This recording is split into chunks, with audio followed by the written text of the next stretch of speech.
গরিব দেখে বিয়ে করবেন না ভাই, প্লিজ ধনী দেখে বিয়ে করবেন। অনেক বড় বড় বিজ্ঞানীও এবং অনেক বড় বড় যারা মেধা আছে যাদের, তারা কিন্তু সবসময় বলে যে গরিব দেখে কখনো বিয়ে করবেন না, ধনী দেখে বিয়ে করবেন। এখন প্রশ্ন হচ্ছে, গরিব এবং ধনী বলতে আপনি কি বুঝেন? লাইফে আমি অনেক বড় বড় মোটিভেশনাল স্পিকারদের ট্রেনিং করেছি।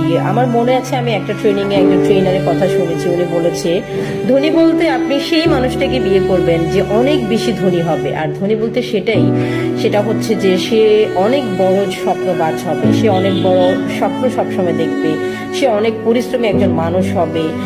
বর্তমানে যদি তার টাকা নাও থাকে, ভবিষ্যতে কিন্তু সে অনেক বড়লোক হতে পারবে সেই স্বপ্নগুলো নিয়ে। সেজন্য আপনি ধনী মানুষ তাকেই বোঝাবেন যে অনেক বড় স্বপ্নবাজ, যে অনেক স্বপ্ন দেখতে পারে, সে অনেক বেশি পরিশ্রম করতে পারে। আমি আমার মতে তাকেই ধনী বলি। এমনকি আমার ওই ট্রেনারও বলেছে যে আপনি ওইরকম ধনীকেই বিয়ে করবেন যে